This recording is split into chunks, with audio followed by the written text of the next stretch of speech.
আসসালামু আলাইকুম রহমতুল্লাহি ওবরকাতুহু। সম্মানিত দর্শক, দিন যত যাচ্ছে জামাতে যারা প্রতিপক্ষ তাদের আতঙ্ক ক্রমশই বেড়ে চলেছে। গত ১৭ মাসে রাজনীতি, অর্থনীতি, প্রশাসন এবং নানা রকম দেশি বিদেশি কূটনীতি এবং কৌশল, এখানে জামাত যে পারঙ্গমতা দেখিয়েছে, এই পারঙ্গমতায় তাদের সমপর্যায়ের অন্য কোনো রাজনৈতিক দল, গোষ্ঠী বা ব্যক্তি দেখাতে পারেনি।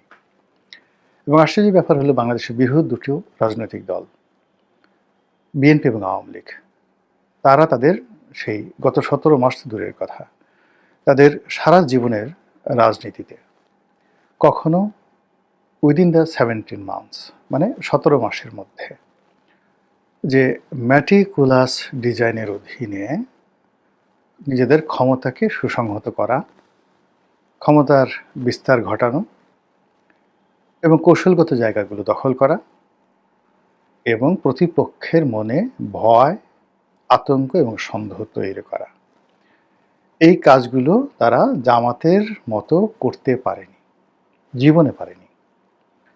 গত ১৭ মাসে জামাতের সঙ্গে দেশের সব শীর্ষ ব্যবসায়ীরা দেখা করেছে।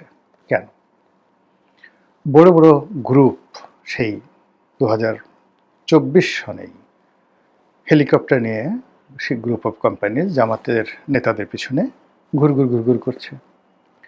সাংবাদিক, গণমাধ্যম, তারা জামাতের নেতাদের অনুমতি ছাড়া তারা কোনো কাজই করছে না। টকশোগুলোতে কারা আসবে, কারা না আসবে, টেলিভিশনগুলো স্বপ্রণোদিত হয়ে জামাতি নেতাদের সাথে যোগাযোগ করে তারপরে তারা সেই জামাতের চতুর্থ সারির নেতাদেরকে ডেকে এনে তাদের সঙ্গে বিএনপির প্রথম সারির নেতাদের বসিয়ে দেয়। ফলে এভরিডে বিএনপির বড় বড় বাঘা বাঘা নেতারা বেজ্জিত হচ্ছে। আজ সালাউদ্দিন সাহেব কক্সবাজারে গিয়ে নাসিরুদ্দিন পাটোয়ারি দেখে আচ্ছা মতো গালাগাল করে চাঁদাবাজ, চোরা কারবারি বলে আসলো। তারপর এই যে মির্জা আব্বাসের মতো সিনিয়র নেতার জীবন হারাম করে দিয়েছে। কয়েকদিন আগে নাসিরুদ্দিন পাটোয়ারি গিয়ে এরশাক হুসাইন, প্রয়াত সাদেক হোসেন খোকা সাহেবের ছেলে, তার নির্বাচনী এলাকাতে গিয়ে গালাগালি করে আসছে। হাসনাত আবদুল্লাহ, আবদুল্লাহ আল মিন্টু সাহেবের মতো মানুষের যে সারা জীবনের যে অর্জন, ক্যারিয়ার তছনছ করে ছেড়ে দিয়েছে কোর্টের বারান্দায়, ইলেকশন কমিশনে। এরপর রুমিন ফারহানার মতো যাকে বলা হয় ভোকাল নারী নেত্রী, সে এখন যে সকল কথাবার্তা বিএনপির বিরুদ্ধে বলছে এগুলো সবই তামার পাতে লিখিত হয়ে যাবে। ইটস এ কৌশল। এবং শেষ মুহূর্তে নির্বাচনে একেবারে শেষ মুহূর্তে যেভাবে মান্না সাহেবের মতো, মাহমুদুর রহমান মান্না সাহেবের মতো মানুষ বিএনপি থেকে ছিটকে পড়েছে, এর পেছনেও জামাতের একটা বিরাট কৌশল থাকতে পারে। কিন্তু সব কিছু ছাড়িয়ে বা সব কিছু ছাপিয়ে সকল মানুষের দৃষ্টি এখন আমেরিকা এবং জামাতের বন্ধুত্বের দিকে। অতি সম্প্রতি একটা অডিও কথন সেটি ভাইরাল হয়ে পড়েছে। কয়েকজন কূটনীতিবিদ এবং কয়েকজন নারী সাংবাদিক তারা একটি আলাপ আলোচনা করেছে এবং সেই আলাপ আলোচনার প্রতিপাদ্য বিষয় হলো আমেরিকা মনে করছে জামাত ক্ষমতায় আসবে এবং আমেরিকা জামাতের সঙ্গে বন্ধুত্ব করতে আগ্রহী। এবং আমেরিকা জামাতের যে সাম্প্রতিক পরিবর্তন, নারী নেতৃত্ব সম্পর্কে, হিজাব সম্পর্কে, শরিয়া আইন সম্পর্কে এবং দলে ভিন্ন ধর্মের যারা লোকজন রয়েছেন তাদেরকে অন্তর্ভুক্তি করা সহ মুক্তিযোদ্ধাদেরকে দলে অন্তর্ভুক্ত করার ক্ষেত্রে জামাত যে কৌশল অবলম্বন করেছে এটা আমেরিকা সিরিয়াসলি নিয়েছে ইতিবাচক অর্থে। এখন এই যে একটা অডিও ফুটেজ বা অডিও ক্লিপ এটা যে ভাইরাল হলো, এটা কি জামাত করলো না আমেরিকা করলো, কোন উদ্দেশ্যে করলো? কিন্তু ঘটনা যাই হোক না কেন পুরো পরিবেশ এবং পরিস্থিতি জামাতের অনুকূলে যাচ্ছে। এখন জামাতকে নিয়ে নানা রকম কাহিনী বানানো হচ্ছে, গল্প বানানো হচ্ছে, ন্যারেটিভ তৈরি করা হচ্ছে। এগুলোর সত্য মিথ্যা আমরা কিচ্ছু জানি না, কিন্তু রাজনীতির ময়দানে যেহেতু আলোচনা হচ্ছে সেগুলো নিয়ে আলোচনা না করে পারা যাচ্ছে না। সবাই মনে করছে, বলার চেষ্টা করছে যে যেহেতু আমেরিকা চাচ্ছে জামাত ক্ষমতায় আসুক, কাজেই বিএনপির আর কোনো বেল নেই। আর এই যে আমাদের দেশে যে জিনিসগুলো হয় যে সকল ক্ষমতার উৎস জনগণ, এই সকল ক্ষমতার উৎস জনগণ এই কথাটাই এক ধরনের শিরক। এটি প্রথম গর্ব করে প্রকাশ্যে বুক চাপড়িয়ে বলে গেছেন জামাতের প্রয়াত নেতা আল্লামা দেলোয়ার হোসেন সাঈদী।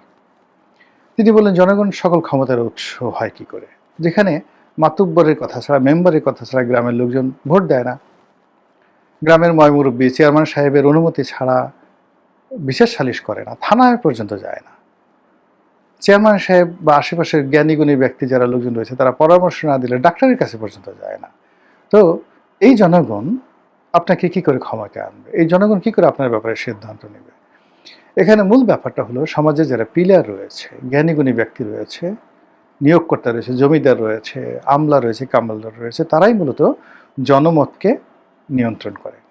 তারা যেই দিকে যায় জনগণ সেই দিকে যায়। এটা হলো বাস্তবতা।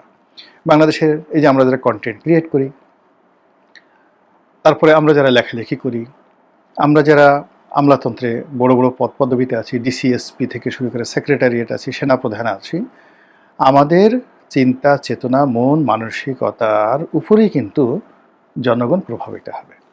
তো আমরা যদি মনে করি মানে সমাজের এলিট শ্রেণী, সেটা একেবারে একজন চেয়ারম্যান, ইউনিয়ন পরিষদের চেয়ারম্যান থেকে সেনাপ্রধান, চিফ জাস্টিস, এই পর্যায়ে যারা লোকজন আছেন, পত্রিকা সম্পাদক, তারা সহ অন্যান্য যারা আছেন, এরকম কত সারা বাংলাদেশে 1000 লোক হবে হাইয়েস্ট। এরকম 1000 লোক যদি মনে করে যে এবার ভারত আওয়ামী লীগের পক্ষে আছে, বা ভারতের আসলে প্রভাব ছাড়া ক্ষমতায় যাওয়া সম্ভব নয়, ক্ষমতায় থাকা সম্ভব নয়, সেক্ষেত্রে ভারতের সঙ্গে যে রাজনৈতিক দলগুলোর সম্পর্ক ভালো সেই দলের দাবিদারি শুরু করবে এই 10,000 লোক, এবং সেই 10,000 লোক দাবিদারি করার সঙ্গে সঙ্গে জনগণ আবার সেই রাজনৈতিক দলের দাবিদারি করা শুরু করবে। এবং এইভাবে 2014 থেকে একেবারে 25 পর্যন্ত ভারতকে বাংলাদেশের সাধারণ জনগণ ভয় পেয়েছে। এর কারণ হলো তারা মনে করেছে যে ভারতের সাথে শেখ হাসিনা ভালো সম্পর্ক রয়েছে, আর ভারত এই কাজটা খুব ম্যাটিকুলাসলি করেছে। ওই যে সুজাতা সিং এসেছিল, এসে এরশাদকে যেভাবে ধমকিয়ে গিয়েছেন, যেভাবে এরশাদকে সিএমএসে ভর্তি করিয়ে দিয়েছেন, এর ফলে আসলে জনমনে যে ভীতি তৈরি হয়েছিল সেই ভীতির কারণেই মানুষ ভারতকে ভয় পেত আর আওয়ামী লীগের বিরুদ্ধে দাঁড়াতে পারেনি। আবার আওয়ামী লীগের যখন পতন হলো তখন সবাই বলার চেষ্টা করলো যে এই পতনটা ঘটিয়েছে আমেরিকা তাদের ডিপ স্টেট পলিসির মাধ্যমে। ফলে এটা সত্য মিথ্যা ডাজ নট ম্যাটার। মানুষ তখন মনে করেছে বাপের উপর বাপ আছে, দাদার উপর দাদা আছে, উস্তাদের উপরেও উস্তাদ আছে, এবং সেই উস্তাদকে আমেরিকা। সেই আমেরিকা ডক্টর মোহাম্মদ ইউনূসকে ক্ষমতায় বসিয়েছে। কাজেই সেই কারণে আমেরিকা এবং ডক্টর মোহাম্মদ ইউনূসকে মানে রীতিমতো নর্মাল যেভাবে মানুষ ভয় পেত তার সে 1000 গুণ এখনও পর্যন্ত ভয় পাচ্ছে। আর সেই আমেরিকা তারেক রহমান সাহেবকে বাদ দিয়ে, বিএনপিকে বাদ দিয়ে এখন জামাতের দিকে ঝুঁকে পড়েছে। এরকম একটা খবর যখন আসছে, ভালো মন্দ সত্য মিথ্যা যাচাই করার কোনো সময় নাই। জামাতের পিছে লাগো, মানে জামাতের পিছে চলো, জামাতকে সমর্থন দাও, ইত্যাদি ইত্যাদি আরও অনেক কিছু। তো এই যে কাজগুলো তারা করছে, সেই কাজগুলো অত্যন্ত ম্যাটিকুলাসলি এই কাজগুলো করা হচ্ছে, হয়তো আমেরিকার পক্ষ থেকে, হয়তো জামাতের পক্ষ থেকে, অথবা অন্য কোনো পক্ষ থেকে। কিন্তু যে কারণেই হোক না কেন, নির্বাচনের এই পূর্বক্ষণে জামাতের সঙ্গে আমেরিকার যে সম্পর্ক, সেই সম্পর্কটি যেভাবে প্রচার করা হচ্ছে এবং যেভাবে প্রচারিত হয়ে গেছে, এটা জনমনের যে ওই প্রভাবক অংশটি, অর্থাৎ সারা বাংলাদেশে যে প্রভাবশালী 10,000 যে এলিট রয়েছেন, তারা এখন হঠাৎ করে দেখবেন যে এই কয়দিন আগে 25 তারিখ থেকে ধরুন এই এক সপ্তাহ আগ পর্যন্ত তারা তারেক জিয়া করেছে। এই তারেক জিয়া করার আগে তারা আবার জামাত করেছে। বিশেষ করে যখন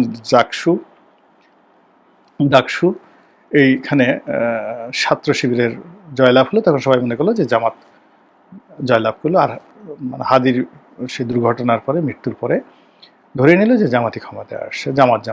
আবার সেটা এখন তারেক। আবার সেই যে আগে জামাত করতো, জামাত করার আগে সবাই এনসিপির আগে সমন্বয়কের আগে ইউনূস। এই জিনিসগুলো মানুষের জিকির কত দ্রুত পরিবর্তন হয়ে যায়। তারই প্রেক্ষিতে আবার এই যে তারেক রহমান সাহেবের যে জ্বর বা ঝড় বা তার যে প্রভাব, তাকে কেন্দ্র করে মানুষের যে নস্টালজিয়া, সেই জিনিসের উপরে রীতিমতো একটা চপেটাঘাত, একটা বস্তা পড়েছে, জগদ্দল পাথর পড়েছে এই আমেরিকার সঙ্গে জামাতের সম্পর্কের বিষয়টি। তো সেক্ষেত্রে এখন মানে তারেক রহমান সাহেবের পাশে জামাতের আমিরকে বসিয়ে তাকে একবার প্যান্ট পরানো হচ্ছে, কেটস পরানো হচ্ছে, তারপর সে তার মুখের দাড়ি কামিয়ে তাকে মানে এআইয়ের মাধ্যমে মানে তারেক রহমান সভা পর্যায়ে টিটকারি করা হচ্ছে। ইট মিনস জামাতকে বিএনপি কগনিজেন্সি নিয়েছে। এবং এভাবে কখন জামাত যদি মানে ডোনাল্ড মানে জামাতের যারা প্রতিপক্ষ হতে পারে, জামাতের যারা লোকজন আছে, তারা যদি হঠাৎ করে দেখা যায় যে না, ডোনাল্ড ট্রাম্পের সঙ্গে জামাতের আমিরের কথা হয়েছে, দেখা হয়েছে, সাক্ষাৎ হয়েছে, ডোনাল্ড ট্রাম্পের কাছ থেকে তিনি আশ্বাস পেয়েছেন, ডোনাল্ড ট্রাম্প ইংরেজিতে বলেছেন যে আমি খুব খুশি জামাতের আমিরের ব্যাপারে, আই নো দ্যাট গাই, আমি তাকে চিনি, এবং এটা খুব বিশ্বাসযোগ্য হয়ে যাবে। আপনারা জানেন যে ডোনাল্ড ট্রাম্পের সাথে পাকিস্তানের যে সেনাপ্রধান আসিফ মুনির, তার মারাত্মক ভালো সম্পর্ক, ব্যক্তিগত বন্ধুত্বের পর্যায়ে। আর আসিফ মুনিরের সঙ্গে বা পাকিস্তানের সঙ্গে জামাতের কেমন সম্পর্ক, জামাতের আমিরের কেমন সম্পর্ক, সেটা তো খুলে বলার দরকার নেই। ফলে এরকম একটা গল্প তৈরি হয়ে যেতে পারে, এবং সেই গল্প যদি নির্বাচনের আগে খুব বেশি বেশি প্রচারিত হয়, বিএনপির যে কি হবে একমাত্র আল্লাহ রাব্বুল আলামিন ছাড়া কেউ বলতে পারেন না। আসসালামু আলাইকুম ওয়া রাহমাতুল্লাহি ওয়া বারাকাতুহু।